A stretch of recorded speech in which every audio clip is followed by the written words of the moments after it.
What if failing in college was the very reason you became a multimillionaire? Mr. Warren's story proves that sometimes the worst grades can ignite the strongest fire in the belly, and that adversity, not accolades, is what forges true wealth. The case of Mr. Warren. What if your academic performance in college was horrible? That was what one multimillionaire recently called his short stay in college. At best, he was a D student. This experience so traumatized him that even today he says, "I'm unemployable." In the long run, he discovered that only one person would hire him after he was fired from his first great job. He hired himself and started his own business. At that time he had great fear of failure, but he became a successful entrepreneur anyway. He believed his teachers' evaluations of him. He was not intellectually gifted. Today he's glad he was never a member of the intellectually gifted clan and that he never made as in college. He's content not to have an MBA from a top school. This fellow will tell you that he would have never, ever worked so hard to build his fortune or take entrepreneurial risks if he were gifted and well educated.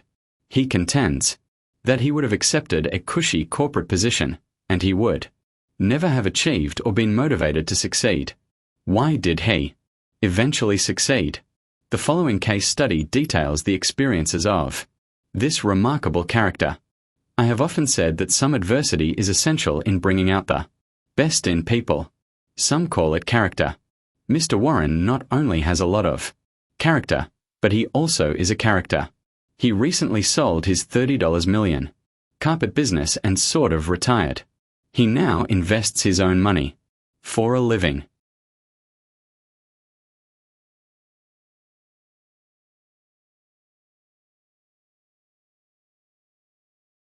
Take a snapshot of Mr. Warren today. He is very wealthy and quite confident.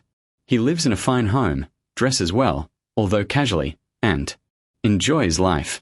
But he still has what many self-made millionaires possess, i.e., fire in the belly. Or, in other words, he has considerable interest in enhancing his wealth. He still works hard and is very committed to managing and planning his investments. But why would someone who is in the top 1% of the wealth holders in America still be so interested in building more? Mr. Warren is only in his early 50s. He is in excellent health and is easily bored, so full retirement is not for him. He has enormous energy and an obsession for living. His health, energy, and love of life are not the most significant factors underlying his motivation to continue building wealth. His experiences as a child and as a young man made an indelible imprint on his psyche. His success is, in fact, a direct result of encountering and then overcoming both academic and financial adversity. Also, his early experiences and suffering had much to do with the selection of his primary vocation, which was critical to his goal of financial success. In his own words, "I was terribly poor as a child. We had wealth and then we lost it. All through high school and my adolescence there was tremendous stress and strain on the finances in my family. I was a terrible student." Consider the trauma that young Mr. Warren experienced. These events would have destroyed the spirit of many youngsters, but he never allowed adversity to defeat him.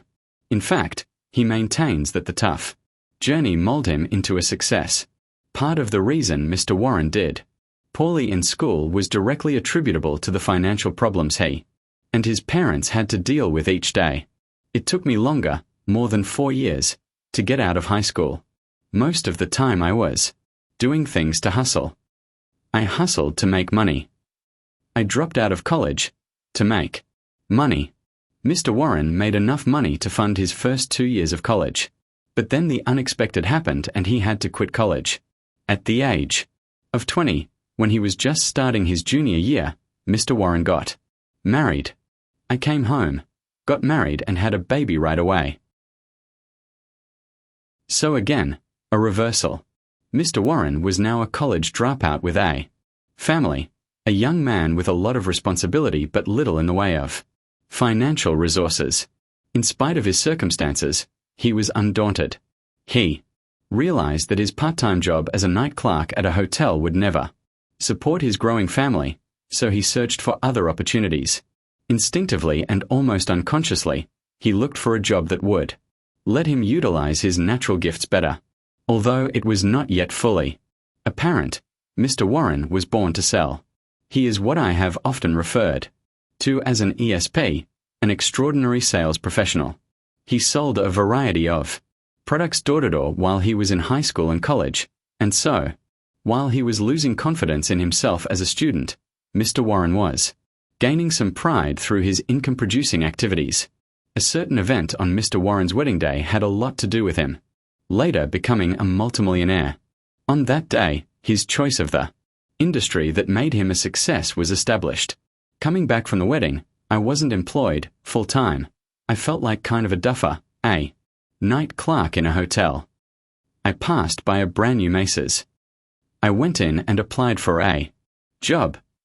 They took me and gave me a sales clerk's job. Mr. Warren was assigned to the home furnishings department, and he thrived in this area. He did so well selling furnishings that he was promoted and placed in the executive training program. His success encouraged him to seek a position that paid more than retailing. With his resume, which now mentioned his executive experience, I decided to go to New York and hooked up with an employment agency, and they got me all these interviews. I lied about being a college graduate. I was offered jobs as a sales trainee. Mr. Warren worked for several months as a sales trainee for a large international corporation, but he had to leave the job on his own volition because a variety of aggressive creditors were harassing him at work. Collection agencies were not only hitting on Mr. Warren, they were in contact with his employer regarding the garnishment of salary and commissions. I didn't have any money when it was really rough. But then I was able to get an interview with a large conglomerate. How did Mr. Warren get hired by a company that prefers to hire only college graduates? I talked my way into the front office. They hired me and things began to straighten out for us. Straighten out is an understatement. Mr. Warren's career exploded. At the age of 20, he was just a sales trainee. Within 4 short years, Mr. Warren occupied one of the top spots in marketing and sales in their entire home furnishings industry. By a fluke, I became involved in consumer products, from beds to carpet cushions, mattresses. Was it a fluke? Not really. Mr. Warren loved the home furnishings industry and its products. Once he was installed there, no one asked about his academic background.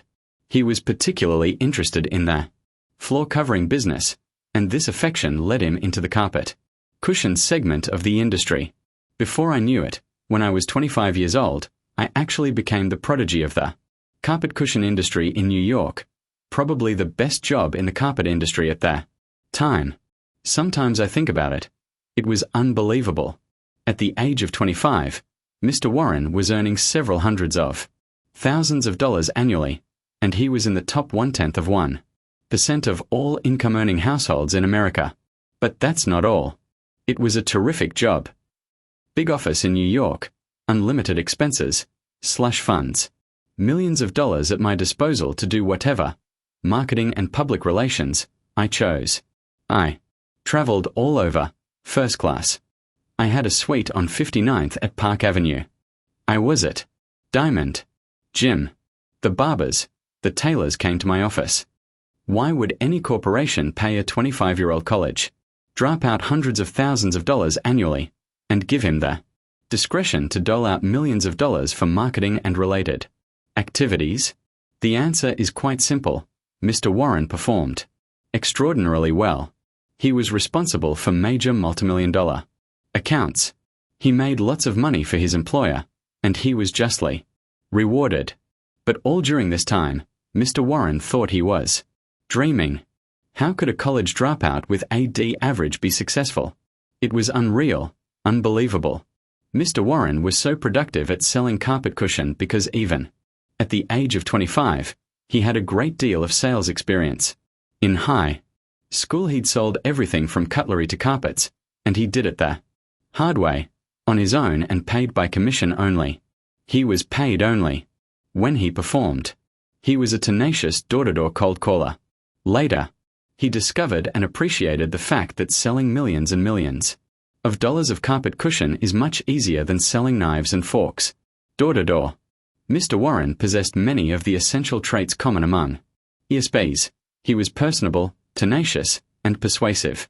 But most people with these traits never reach Mr. Warren's level of economic productivity. There is yet another element in the equation, one that you will be exposed to throughout this book.